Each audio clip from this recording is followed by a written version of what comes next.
Frank Avella here with Awards Daily. Belfast is Kenneth Branagh's stunning cinematic memoir set in the summer of 1969 in that tumultuous titular city. Among the superb ensemble, Jamie Dornan's quiet yet powerful pa. Hi, Jamie, and congratulations on sublime work. Thanks, Frank. Very happy to be here. I love how internalized and nuanced this performance is.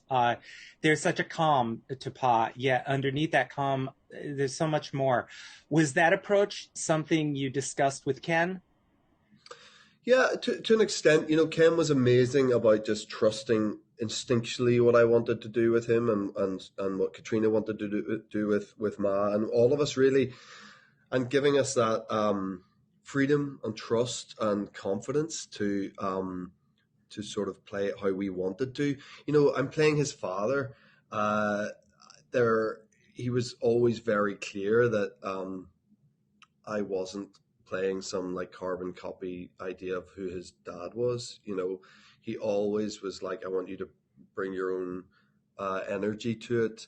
And so much on the page was sort of internalized with Pa. He is sort of, there's flash moments, but for the most part, he's sort of in turmoil about what it is decisions he has to make for this family, which are huge and will affect this family for the rest of time by pulling them away from the only place they know. So he's constantly sort of dealing with that and the sort of stress of that. And then there's moments where the release comes, and it maybe comes with an argument with his wife, or on the phone with an argument, or when she's throwing plates at him and they're having it all out, or it's in the pub where he's telling a joke, or he's singing at his own father's wake. There are these release moments where he does just get to let it out. But I think for the most part, there is an internal turmoil that's going on that I thought was really important to convey. Well, I watched it a third time over the weekend, and it struck me that he could almost be seen as the voice of Irish history. Especially in the scene with Ma, where he says the boys are suffering and they don't have until Easter. There's just something about that just really, really resonated in that way. Yeah, and I think there's so much truth in that, and there's so much sort of forecasting of what was to come. With the benefit of writing the script 50 years after the events, you can place a bit of that in. Not that Pa knew that conflict would go on for 30 years, but there was a sense that there was something bigger at play here, and this is a guy who'd been in Belfast his whole life, and things were different. Things were escalating in a way that he didn't recognize from before, and sort of maybe been able to sort of quietly express that and needing to use that to convince Ma, who needed convincing. It wasn't like, I think we should leave, and she's like, yeah, great, let's pack the bags. It was a lot of trying to get her to the point where she felt that it was the right thing for the safety of the family. So there's lots of moments like that, I think, where he needed that strength to sort of convey what was maybe ahead of them, and it wasn't good. It's interesting here in the States, we're taught mostly about U.S. history. And I get so much. I'm going through a Ken Loach period. Yep. And I just finished Wind That Shakes the Barley, which was, absolutely stunning. Now, you're from Belfast. Yep. I'm wondering, what were you taught about the situation growing up? Yeah, this is where it gets very complicated, Frank, because Northern Ireland is a very interesting, complicated part of the world. You have a country that this year turns 101. It was centenary last year. Can you look back on 100 years of a country's existence and say it worked? Not really, when it was at war with each other for 30 years. So it hasn't been some monumental success story. What is strange about it is that, like, you get a lot of people there who consider themselves British or part of the United Kingdom. And then there's a big section who consider themselves Irish. With the schooling being integrated, which is not being integrated, I'm a big advocate of integrating the schools, because if you don't integrate the schools, these kids grow up with this inbuilt division that there should be separation with Catholic kids and Protestant kids. As a result of the schools not being integrated, you get different educations. So the Catholic school kids are taught more about Irish history, and the Protestant kids are taught more about British history. So you're there in Ireland being taught about Henry the Eighth and all his wives, which has very little impact on where you live. You know what I mean? It's very, very strange. Yeah. So I did go to a Protestant primary school, but luckily an integrated secondary school, but there's not many of them. In fact, in Northern Ireland, only less than 5% of schools are integrated at primary school level. Wow. 8, 4 to 10. It's insane. So yeah, it's an interesting question because it unearths all of this sort of madness of how that place is even today. But Irish history and the reasons that we got to that place in 1969 where it kicked off, it's not taught enough. I think people don't have enough of an understanding of it from a young age. What does Belfast mean to you? And tell me about getting that text from Ken. Yeah, Belfast means everything. You know, you're some people can be negative about where they came from, and you know, look, it's slightly conflicting for me because I left there. You know, I left there 20 years ago, but I will always call it home, no matter where I live and no matter how long for. That is the place that, you know, as we say, I was born, bred, and buttered in that place, and those people shaped me, and I love them for that, and always will. I always want people from Belfast to be understood better than we are. I've spent the last 20 years travelling around trying to explain to people that Belfast is filled with really great, fun-loving, resilient, interesting, funny people, and it's not just like a war zone. And so a lot of people really struggle to get their head around that, you know, which saddens me, and I'm going to try to continue the rest of my life convincing people this film will help, because we see it through the eyes of normal family and through the lens of a 9-year-old boy, and it humanizes people from home more, which I think is really important from the outside looking in. But it means everything to me, and I actually feel like if I was 19 again, I wouldn't have as much reason to leave Belfast now, because it's changed so much there. The idea of doing something in a creative industry and staying in Belfast is more of a reality now. It wasn't 20 years ago. You felt like you had to go to the bright lights of London to sort of, you know, make your name or whatever. But now, because of, I mean, Game of Thrones and a show I was in called The Fall, and a lot of like highbrow, big budget television shoots there now. It's way more of an argument for sticking around there. It's such a joyous film, as well as, you know, being serious. And you get to what I loved so much about it is you really feel this family connection. First of all, you and Katrina, she's just luminous, by the way, and the connection between the two of you is extraordinary. But I really felt this familial bond. It was wonderful. Yeah, listen, I think what's that down to? I mean, much of it is Ken's eye and connecting the people that he felt would make sense, and so he's got to take credit there. But also a lot of it's down to luck and the right personalities working and merging together. I think much of it is down to, we'll excuse Dame Judi Dench for being the only non-Irish member of the family in real life.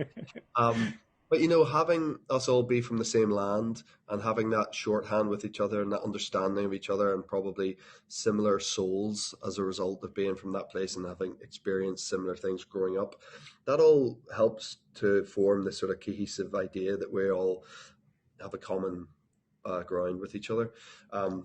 Ken also did a very clever thing of when we were rehearsing, he had all the grown-ups, which is, you know, Judy, Kieran, myself and Katrina, sit around a table together for, you know, a couple of days and just talk and like really talk and but get into it. And he'd ask us these questions about our own families and our own childhoods and how our parents would have reacted if this thing happened in our lives. And we all were suddenly just opening ourselves up to each other. Bearing in mind, I met Katrina very briefly socially, or at TIFF one year at different films. I'd met Kieran socially. I'd never met Judi Dench. She came in wearing a tiger face mask with like a growling tiger. It was just the most, you know, I don't know, as soon as you saw it, you sort of, put down your weapons. It was, totally disarming situation. But we were all like so open with each other and vulnerable with each other and exposing, and we were crying. And I mean, it was just incredible within, an hour of meeting each other.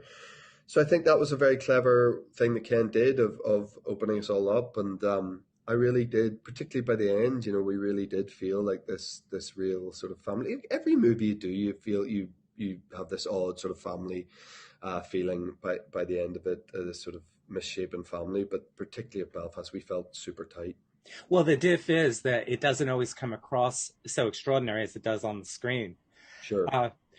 Since we last spoke, I finished The Fall in its entirety, and Jesus, wow, what a bold, ballsy piece. And I wondered about your process and whether you were an immersive actor who brought a character home with you, or whether that depended on the role. Dangerous to do it with The Fall, I think. The reality is with The Fall, first series, we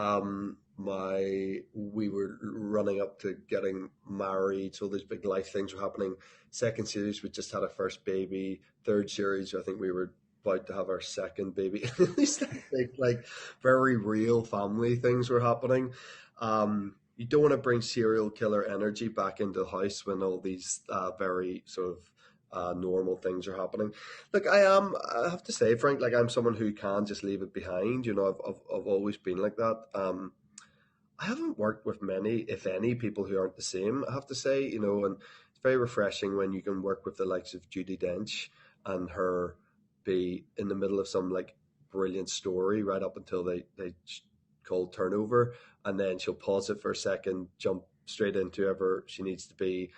As soon as the cold cut, she's back into finishing off her story. I mean, I love that. And to see someone who's that brilliant for that long doing it that way makes you, because sometimes I think you can work with actors who seem to have, particularly early on in my career, seem to have had more of a method, let's say, and you're watching them and they're making funny noises and they're jumping about and you're going, oh God, sorry, am I meant to be doing that? But like, if that isn't what works for you, or isn't what you feel you need to bring out whatever it is you're trying to express, then you shouldn't be swayed by that. You should just stick to what it is works for you. And for most people, that is, the more relaxed you are, the better you're going to be, I find. And that's what I find. And on Belfast, that's what it was. We were all just having fun. So then when the cameras rolled, we felt like we were just relaxed as a family together. Can you shed any new light on the film you wrote with Connor McNeil? I will say that we, I think, have just, finished what is hopefully our final draft. When I think back to how naive we were, in the end of summer 2020, just before I started shooting this, that like we'd finished writing it, and then you realize, once we've got, all will be revealed at some point, but we have like incredibly exciting producers on board with it. They have a lot of notes. It gets to the point where you're like, whoa, we're still writing this a year and a half on. But literally the day I'm in LA, the day before I got on the plane to LA, Connor and I were writing right up until the final. I was like, dude, I've got to go and pack, trying to get this final draft. So yeah, hopefully that becomes a bit more active this year, or certainly next year. But yeah, I will say it's set in Belfast, but very different story to Ken's story. But yeah, hopefully we get to take that to the screen sometime soon. And the thing that I'm sure everybody's asked you about, of course, is the singing. It's a great scene. It's a great release, I think, for everyone. It's so powerful. I think it's something we all needed at the end there. I don't have any, new question to ask you, except that I'm curious, did that scene come near the end of the shoot? And was it cathartic for you as well? Yeah, I actually think it was kind of right in the middle, oddly. But we had just gone from, we were the first out of the blocks during COVID in the UK. I think Batman started shooting around the same time, or started picking up shooting again around the same time because they'd shut down because of COVID. But we'd done a lot of scenes, just the family, and just like Katrina and I and the kids in a room, or just like the whole family in a small room. So then suddenly it was just like all the smaller players and people who are only doing a day or two here, all of us in a room together. It did feel like this sort of special release, and it does come at a time in the movie where, as you say, you want it as an audience member, and I hope it's fun and it's a release and it's joyous, but there's also so much going on, and there's so much going on in Ma and Pa's relationship there, and it was that thing of like, as much as you're having a big song and dance number, you're also just buried your father, um, but also you're at a very critical point in their relationship where it's probably as it's pretty fractured at that point with Ma and Pa. It's about as bad as it can get, and then through a song, you're able to portray it's all right. I love you. That's not changing, and that is, there's a love that will be everlasting. I've got your back. We are going through all this hardship, but I understand you. So there's a massive performative aspect of it beyond just getting up and singing and dancing. And I felt like I loved that aspect of it. I was getting so much back from Katrina that day, and it was a special, it was a day I will never forget. And Jamie, watching it now, I mean, you kind of have a personal, connection, especially with, moments like that because of your loss. Yep. Uh, yeah, I know what that's like too. That's got to be, I mean, that's something that's there forever. Um, Yeah, totally. Yeah, totally. And yeah, it really is forever. And there'll be times when, you think you're in a good place with it all, and then something like a song maybe just kicks you right back down. So that's it's that has even more sort of resonance for me now when I see that scene, or if we're waiting in the wings about to do a Q&A and that song's on because it's close to the end of the movie, and it affects me probably in a different way because of everything that's happened. But also there's a sort of beauty in that too, I guess. yeah. What can you tell us about The Tourist? It's absolutely bonkers. Uh, Thankfully, has gone down unbelievably well in the UK. The response has been insane. Uh,